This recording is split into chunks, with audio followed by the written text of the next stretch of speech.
اور ہمیں ریئلائز ہی نہیں ہوتا، اور ہم اس خوش فہمی میں بیٹھے ہوتے ہیں کہ ہم تو جنت میں چلے جائیں گے، ہم نماز پڑھ رہے ہیں، قرآن پاک پڑھ رہے ہیں، ہم روزے رکھ رہے ہیں، ہم عمرہ کر رہے ہیں، ہم حج کر رہے ہیں، ہم زکوٰۃ دے رہے ہیں، ہمیں کیا معلوم ہمارا عمل کس حد تک قبول ہو رہا ہے، ہماری نیتوں میں کھوٹ ہے یا ہمارا دل ہمارا دماغ بالکل صاف شفاف ہے جیسے ہمارا اللہ کا حکم ہے، ہماری نیت سچی ہے یا ہماری نیت میں دکھاوا ہے، ہمیں کیا معلوم۔ یہ تو ہمیں خود اپنی صفائی کرنے کی ضرورت ہے نا۔ ہم اپنا آپ نہیں سمجھ سکتے کہ بعض دفعہ ہم کو نیکی کر رہے ہوتے ہیں، وہ نیکی کے ہمارے اندر کتنا خلوص ہے، تو ہم کسی کے بارے میں تو ہم کیا ہی کچھ نہیں سکتے، اور جنت کی گارنٹی تو کوئی کسی کو نہیں دے سکتے، یہ تو میرے رب کے کام ہے، اللہ جسے چاہے جنت میں پہنچائے، اور میرے رب نے ہمیں سارے بتا دیے نا آپشنز کہ یہ سٹیپ ہے، یہ ریکوائرمنٹ ہے، یہ میرٹ ہے، اس میرٹ پہ پورا اترو گے تو انشاءاللہ اللہ رحمان، اللہ رحیم ہے، اللہ غلطیاں چھوٹی موٹی خطائیں معاف کرے گا، تمہاری نیت سچی تھی، تم اس میرٹ پہ پورے اترنے کی تم نے کوشش کی، انشاءاللہ اللہ تعالیٰ تمہیں جنت میں بھیجے گا۔ ایک انسان کوشش ہی نہ کرے میرٹ پہ پورا اترنے کی، انسان غلطیوں پہ غلطیاں کرتا رہے، اللہ کے سارے احکام کی نافرمانی کرتا رہے، اور صرف اس خوش فہمی میں کہ ہم مسلمان ہیں، ہم جنت میں چلے جائیں گے، ہمیں کوئی سزا نہیں ملنی، تو یہ بات غلط ہے۔ دیکھیں دوزخ ٹھکانہ صرف یہودیوں یا عیسائیوں کے لیے کسی کے لیے نہیں ہے، ہر اس انسان کے لیے جو اللہ کے حکم کی نافرمانی کرتے اور اپنے وہ احکام جو اس پہ وہ ٹھیک ہے، اس پہ وہ احکام اس کے لیے سوٹیبل ہیں تو ان پہ عمل کرے گا، اور وہ احکام جن کو ماننا اس کے لیے امپاسبل ہے یا اس کے معیار پہ نہیں اترے تو وہ اس کی نافرمانی کرے گا۔ تو اگر یہ آپشن ایک انسان اپنی زندگی پہ رکھتا ہے تو وہ کبھی بھی اس امید پہ کسی خوش فہمی پہ نہیں رہ سکتا کہ جنت اس کا ٹھکانہ ہے۔ اب آیت نمبر 112 میں ہے، ہاں کیوں نہیں، جو جھکا دے اپنا چہرہ اللہ کے لیے اور وہ نیکی کرنے والا ہو تو اس کے لیے اس کا اجر ہے اس کے رب کے پاس، اور نہ خوف ہوگا ان پر اور نہ وہ سب غمگین ہوں گے۔ اب دیکھیں یہاں پہ اللہ نے خود ہی بتا دیا کہ جنت میں داخلہ کیسے ہوگا۔ جنت میں داخلے کا حقیقی معیار ایمان صحیح اور عمل صالح ہے۔ کسی بھی زمانے، کسی بھی نسل یا قوم کا آدمی اگر صحیح ایمان اور عمل رکھتا ہوگا تو وہ جنت میں جائے گا۔ البتہ یہ ایک بات یاد رکھیں آپ سب کہ محمد صلی اللہ علیہ وآلہ وسلم کے اعلان نبوت کے بعد اگر ان کی نبوت کوئی نہیں مانے گا تو ایمان قطعاً صحیح نہیں ہو سکتا، اور کوئی بھی عمل ایمان کے بغیر صالح ہو ہی نہیں سکتا۔ یعنی حضرت محمد مصطفیٰ صلی اللہ علیہ وآلہ وسلم پر ایمان رکھنا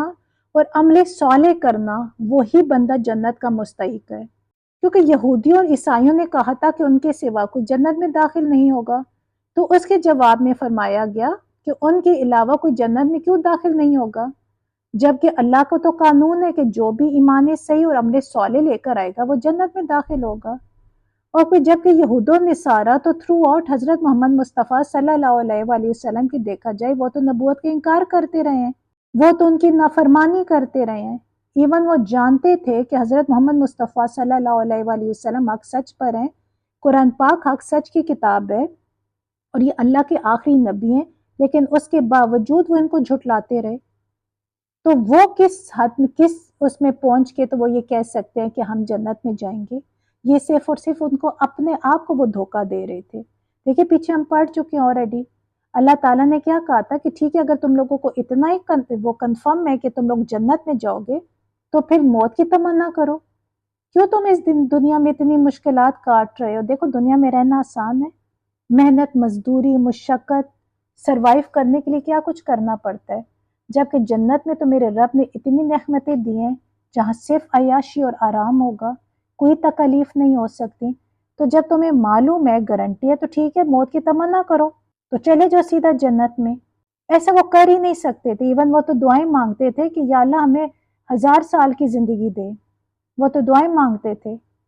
کیونکہ انہیں معلوم تھا نا، انسان کو دیکھے اپنے سے زیادہ تو انسان کسی کو نہیں سمجھ سکتا، انہیں خود معلوم تھا کہ ان کے اندر کوئی کوالٹیز ہی نہیں ہے، ان کے اندر وہ گٹس ہی نہیں ہے، وہ دین پہ پورے اتر ہی نہیں رہے، تو ان کا ٹھکانہ تو جہنم ہی ہونا ہے نافرمانی کی وجہ سے۔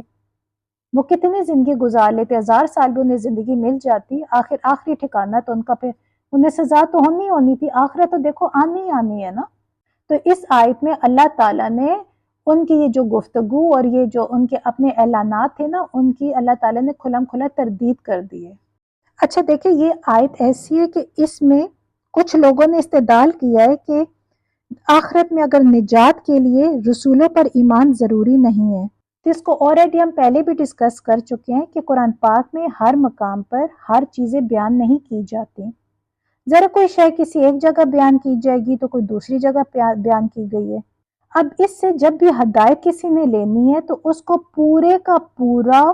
قرآن پاک ایک کتاب کی حیثیت سے لینا ہوگا اور پورے کا پورا پڑھنا ہوگا، تب بھی اسے اندازہ ہو جائے گا۔ ورنہ اگر وہ صرف ایک آیت قرآن پاک سے کوئی پکڑے گا اور اسے اپنے لیے وہ یوز کرے گا تو یہ غلط ہے، کیونکہ قرآن پاک پورے کا پورا ہدایت ہے۔ اور اللہ تعالیٰ نے قرآن پاک میں ظاہر ہے رسولوں پر ایمان تو اتنا ضروری ہے کہ دیکھیں اللہ تعالیٰ نے پیچھے ہم نے پڑھا کیا کہا تھا کہ جو اللہ کے رسولوں کا، جو اللہ کے فرشتوں کا جو دشمن کا ہوگا وہ کون ہوگا؟ وہ اللہ کا دشمن ہوگا، وہ اللہ سے دشمنی کرے گا۔ تو پھر ایمان لانا کتنا ضروری ہے تمام انبیاء پر، تمام رسولوں پر۔ ایک انبیاء ایک رسول کی بھی اگر کوئی نافرمانی کرے گا یا انہیں نہیں مانے گا تو اس کا ایمان مضبوط ہو ہی نہیں سکتا، ایمان اس کا مکمل ہی نہیں ہو سکتا۔ اب آیت نمبر 113 میں ہے، اور کہا یہودیوں نے نہیں ہے نصارہ کسی چیز دین پر، اور کہا نصارہ نے نہیں ہے یہودی کسی چیز دین پر، حالانکہ وہ سب تلاوت کرتے ہیں کتاب کی۔ اسی طرح کہا ان لوگوں نے جو نہیں وہ سب علم رکھتے، ان جیسی بات بس اللہ فیصلہ فرمائے گا ان کے درمیان قیامت کے دن، جس میں وہ سب تھے اس میں وہ سب اختلاف کرتے۔ یہاں اصل میں یہ ہوا تھا کہ ایک بار نجران کے عیسائیوں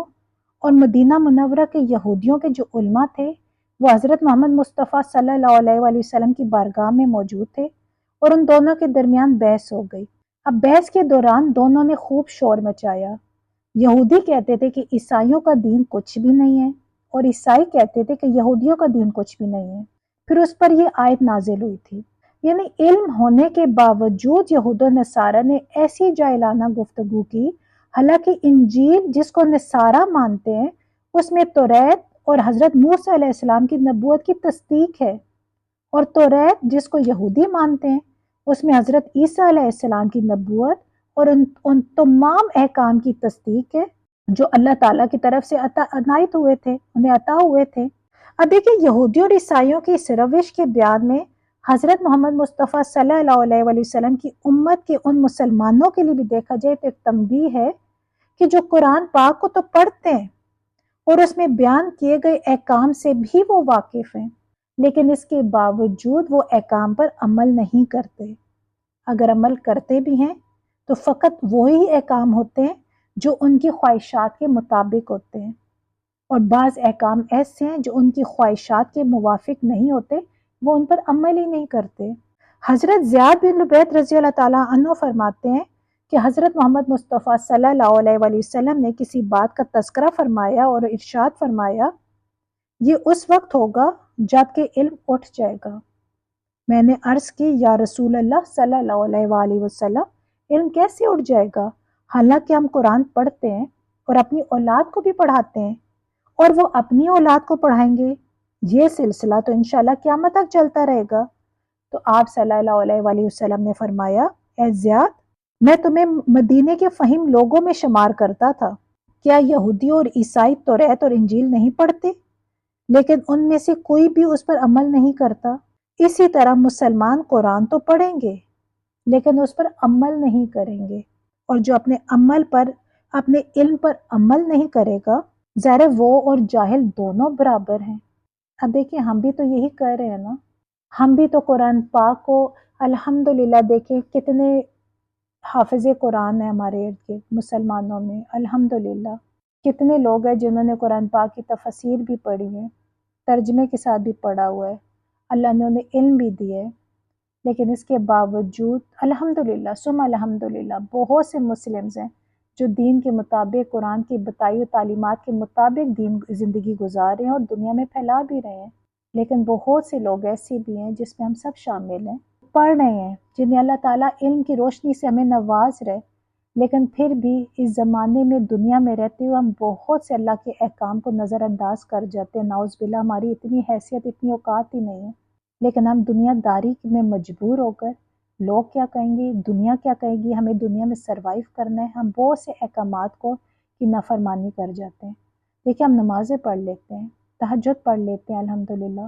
زکوٰۃ دے دیتے ہیں، روزے رکھ رہے ہیں، عمرہ کر رہے ہیں، حج بھی کر رہے ہیں، لیکن جب دنیا داری کے معاملات آتے ہیں بالکل پیچھے ہو جاتے ہیں۔ بے حیائی میں ہم سب سے آگے، آج ہمارا پہننا اوڑھنا دیکھیں،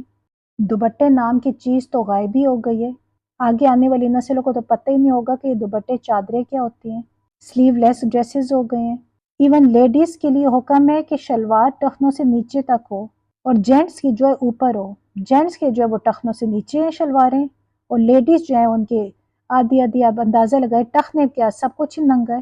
ہاں یہ آج کل کا فیشن ہے اور بڑے پراؤڈلی لیڈیز پہن دی، کہہ رہی ہم تو الحمدللہ نہ غیبت کر رہے ہیں، نہ برائی کر رہے ہیں، نمازیں پڑھ رہے ہیں، سب کچھ کر رہے ہیں، یہ تو فیشن ہے، یہ تو دنیا میں ہمیں رہنے کے لیے کرنا پڑتا ہے۔ بھائی اللہ آگے ہے، اللہ کے احکام آگے ہیں، یہ دنیا کا دکھاوا آ گیا، یہ تو شیطانی عمل ہے۔ عورت کی عزت کبھی بھی کم کپڑوں میں نہیں ہو سکتی۔ دیکھیے ایک عورت کی کیا اپنی نظر میں کیا حیثیت ہے، آج آپ اندازہ لگائیں نا،